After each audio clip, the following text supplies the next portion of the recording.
Hey everybody, welcome back to School Sucks Live for August 16th, 2012. I'm Brett. With me in the studio tonight is Osborne. On the phone we have Bob Murphy down in Nashville, Tennessee, and we also have a caller named Travis. And Travis, before we went to break, you had a question that you were putting together, and I thought it was an interesting one. I'm excited to see where it takes us. So you want to go ahead? Excellent. Great. Happy to be here. I'm interested in credibility in the education system. So right now, in higher education specifically. So right now in the higher education paradigm, credibility is all about these scholarly people, of course, doing research on their specific niches of study within the higher education system itself. I think that paradigm is irrelevant. The obvious communication medium that's going to be the future of communication, especially in higher education, is going to be over the internet. So how do we have credible higher education scholarly research that takes place over the internet? And Bob, you were for some time one of these academics. You were a college professor, and you've left that behind now. So, what are your thoughts on that question? Yeah, it's a great insight there. So you're right. I mean, my sort of joke with the time was, I said, yeah, it's great. You're a college professor, you're an academic, and you spend a year writing up a paper. You submit it to a journal. The referees go back and forth with you. They finally approve it. That takes another 6 months, and then maybe 2 years after that, the thing gets published, and 4 people on Earth read it. And that is the peer-reviewed process for most of the academic journals. Whereas now, if you're an academic and you're big, I mean, even guys like at Harvard or whatever, if they blog, they're much bigger that way, and they reach more people that way. And even in terms of if your goal is influencing policies, people now are much more influential by blogging. I mean, this guy, Scott Sumner, who he's a great guy personally. I get along with him, but his views I find repulsive in terms of his recommendations. But he's this little guy that was out at some no-name college, and he's now literally world famous in certain circles because he's a very effective blogger.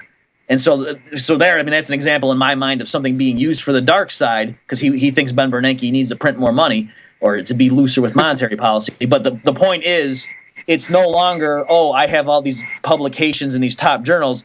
What getting published in top journals does for you now is that gets you a job at a top 50 department. So, but in terms of influencing the world in general, now getting these peer-reviewed publications is less and less important. Like the caller says, it's more about persuading people being a good writer and having good evidence on the internet. Right.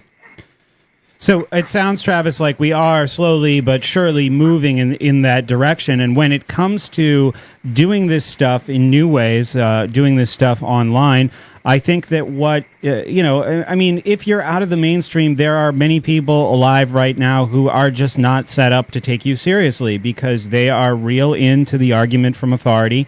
It doesn't matter what I say or how I defend it, if I don't have a news crawl bar with a spinning, Fox News or CNN or MSNBC logo around my head while I do it, I'm not considered a reliable source of information for most people. So I think as far as a methodology is concerned, it's very important for me to just be rigorous as far as my approach to making arguments, making sure that I'm as consistent as I can be. I've done over 150 shows. I've made at least 10 times that many mistakes, but I try to address them and I try to correct them. And if I get criticism through email, I try to respond to it. And then I do the best I can. I'm not perfect at it, but I try to make it public. And I always encourage people, like, if you have a problem with something that I do, don't email me. Post it on the Facebook page so everybody can see it, and then they can discuss it there. And like I said, there's somebody who's listening who's saying, no, he didn't do that for me. I'm not perfect at it, but I'm trying to get better at it. And if people have any issues with anything that I do, I encourage them to make it public, and I encourage other people to participate in that discussion. I think that that's really important to have that kind of dialogue and to be open to criticism. Constructive criticism. Well, Brett, you bring up a couple really good points, specifically about education in general, about the perceived credibility. I mean, you have to have apparently this institution, this huge university institution, of course, state institution, backing you in order for you to be perceived as being credible. It's just it's ridiculous if you think about it just realistically. But also your comment about Facebook being as open source as possible, where you're able to receive the critical analysis on your work. I mean, the current paradigm is certainly not set up to be very critical. If we're thinking about the trivium, that kind of thing, especially, you're trying to work out contradictions. The current paradigm is not set up to work out contradictions. It's set up to build off these demagogues within whatever field it may be. So I'd like to hear Bob's thoughts on that, certainly. Yeah, and Osborne, both of you guys were teachers in college. So we think about my experience, especially, and I've talked about this plenty of times on the show before, the college environment is a very rich place for those kinds of people who kind of know that their whole belief system, whether it's social, historical, economic, is a little bit of a house of cards, and what really makes them comfortable is just to have that kind of parroted back to them from a bunch of uncritically minded public school graduates. So, Bob, if you want to just touch on your experience, I mean, what did you think of the crowds that you were facing when you were in academia? Sure. So I think there's a role, even if we had a totally free market, there were no government support, there certainly would be things that we now call college and grad school, or whatever. I mean, there's certain technical fields and whatever that you need to go to school for a long time if you want to be a brain surgeon, that sort of thing. Sure. But for sure, when I was teaching, and I was even at a fairly, prestige, I don't know what word you want to use, but it was an expensive liberal arts school. It was Hillsdale College. So, this wasn't like some local state school that kids just went to because they wanted to get a degree so they could get a job somewhere. This is a thing where their parents had to pay some money to send them. And when I would teach the lower level classes, like the intro classes, half the kids in there should not have been in college in my mind, because they were only there because they just thought, well, to get a good job in this world, you got to go to college. And so not only was it wasting their time, they were bored out of their minds. They couldn't stand, going to my classes, but it made it worse for the other kids that should have been there, because I couldn't just cater to them, because then the other kids all would have failed. And so I ended up, giving this watered down message, and I was sort of apologetic because I knew half the kids were bored out of their minds, and it wasn't good for anybody. And so I really think we need to get away from this idea that everyone needs to go to college. The way I motivate is I say, you can agree it would be wasteful if everyone got a PhD, right? If we thought to get a job in this world, you had to have a PhD, that would be crazy. And most people agree with that. And I say, so why do you think the optimal stopping point is after you get a 4-year degree? That's crazy too. Right.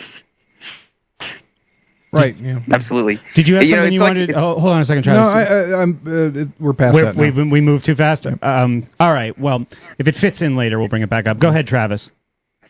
Yeah, well, Bob brought up a great point. It's like, at the low end, you've got in terms of the intellectual capability of the students, of course, in high research level, of course, the free market is going to offer more critique among these higher educational professionals. It's hard to talk about the specifics of how that would work, right, on the higher intellectual end, but especially on the lower intellectual end, students who, like Bob said, just shouldn't be in college. Right, they should be doing other productive things within the economy, right? You should have certain students who, from the get-go have decided at an early age, okay, I want to be intellectual. I want to come up with innovative things to participate in the economy in a way that's going to significantly change the economy. And it's not set up that way. Of course, Brett, all students are set up just to be uniform. You go to the 4-year college route, you're expected to get this specific degree, which at this point is really not any better than a high school diploma. It's just a couple class levels up than a high school diploma at this point. Right. So, really at the low end of the intellectual scale and the higher end at the most innovative levels of educational research, both ends of the spectrum are completely cheated, right? These students who probably should just get work cannot find work because they're apparently supposed supposed to go get a bachelor's degree, right? When they could just be getting real world, tangible, technical experience. They're not allowed to do so. They're apparently supposed to just go out in the real world, or in the intellectual college community and get this, apparently brilliant education, which doesn't bring much to fruition, apparently. Right. Travis, thank you so much for the call. I really appreciate the thoughts, and please feel free, in the weeks that follow to join our conversation again. Absolutely. I enjoyed it. Thanks, Brett. No Thanks, problem. Bob. Thanks. All right, we will be back in a bit with Bob Murphy, and we have a lot more to talk about, and we have plenty of time for your call, 843-JOIN-SSP. We'll be